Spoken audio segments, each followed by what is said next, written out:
आज की जो एक कहानी है वो किसी युद्ध के मैदान की नहीं, बल्कि मन के अंदर मचे एक घमासान की है। ये कहानी तलवारों की नहीं, बल्कि जुबान से निकले सिर्फ कुछ शब्दों की है, जिन्होंने देखते ही देखते एक पूरे साम्राज्य का भविष्य बदल कर रख दिया।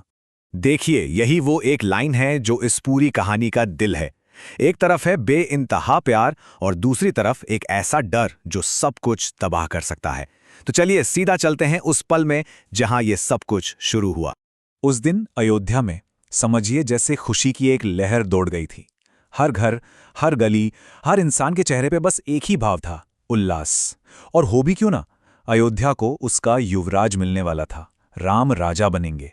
ये सिर्फ एक शाही घोषणा नहीं थी, ये तो हर नागरिक के दिल की आवाज थी, बरसों की दुआ थी जो अब कबूल हो रही थी।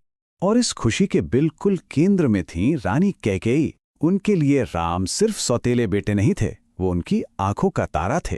जैसे ही ये खबर उन तक पहुंची, उनका दिल गदगद हो गया। उनके मन में रत्ती भर भी कोई दूसरी बात नहीं थी, सिर्फ शुद्ध ममता थी। वो जानती थी कि राम के राजा बनने में ही सबकी भलाई है, यहां तक कि उनके अपने बेटे भरत की भी। और ठीक तभी इस जश्न के माहौल में एक परछाई दाखिल होती है, मंथरा की। देखिए, कहानियां अक्सर मंथरा को एक विलेन की तरह दिखाती हैं, है ना? लेकिन चलिए एक पल के लिए उसे उस नजर से देखते हैं जिसकी आंखों पर जिंदगी भर के डर की पट्टी बंधी हो। मंथरा का डर यूं ही नहीं था, वो उसके तजुर्बे से पैदा हुआ था। उसने अपनी आंखों से देखा था कि जब जब सत्ता बदलती है तो पुराने वफादारों को कैसे कुचल दिया जाता है।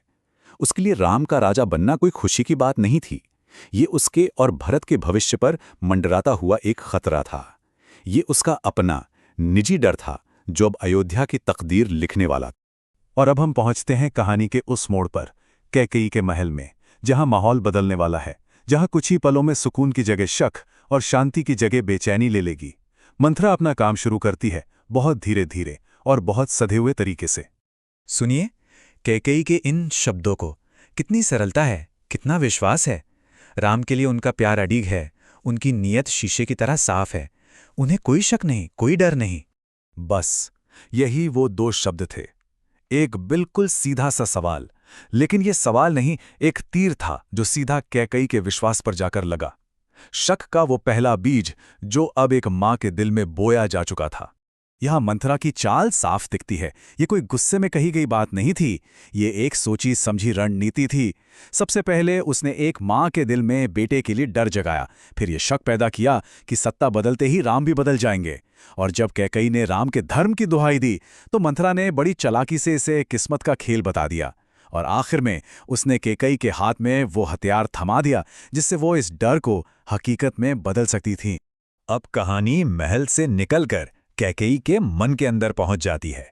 एक ऐसा युद्ध छिड़ चुका है जहां एक तरफ राम के लिए उनका अटूट प्रेम है और दूसरी तरफ अपने बेटे भरत के लिए जगाया गया एक भयानक डर। उनका दिल जैसे दो हिस्सों में बट गया है। एक आवाज उनके अंदर कहती है, राम धर्म है, वो कभी गलत नहीं कर सकता। ये उनके विवेक की, उनकी अंतरात्मा की आवाज है। पर तभी एक और आवाज फुसफुसाती है, धर्म से पहले तुम एक मां हो, अपने बेटे की रक्षा करो। ये डर की आवाज है। धर्म और ममता की ये लड़ाई कैकेयी को अंदर ही अंदर तोड़ने लगती।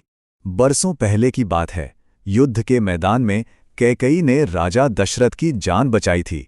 उस वक्त खुश होकर राजा ने उन्हें 2 वरदान मांगने को कहा था, जिन्हें कैकेयी ने हंसकर भविष्य के लिए रख लिया था। आज मंथरा ने उसी भूले हुए वादे को एक हथियार बनाकर उनके सामने रख दिया। कैकेयी के ये शब्द उनकी छटपटाहट दिखाते हैं। वो हैरान हैं, परेशान हैं। वो वरदान उनके लिए राजा के प्रेम की निशानी थे, कोई सौदा नहीं। उन्होंने तो कभी सोचा भी नहीं था कि एक दिन उन्हें इस तरह इस्तेमाल करना पड़ेगा। और ये था मंथरा का आखिरी वार। उसने प्रेम की एक निशानी को हक और अधिकार की लड़ाई में बदल दिया। उसने कैकेयी को समझाया कि ये उनका हक है, जिसे सही समय पर छीनना ही बुद्धिमानी है। ये वो पल था जब कैकेयी का मन पूरी तरह से डगमगा गया। मंथरा जा चुकी है, वो अपना काम कर चुकी है। अब कैकेयी के कमरे में सिर्फ एक भारी बोझिल खामोशी है। कैकेयी अकेली हैं, अपने विचारों के साथ, और उस फैसले की दहलीज पर खड़ी हैं जो इतिहास को हमेशा के लिए बदल देगा। जरा उस दृश्य की कल्पना कीजिए। कैकेयी अकेली खड़ी हैं और पूरा कमरा जैसे उनके मन के बोझ से भारी हो गया है।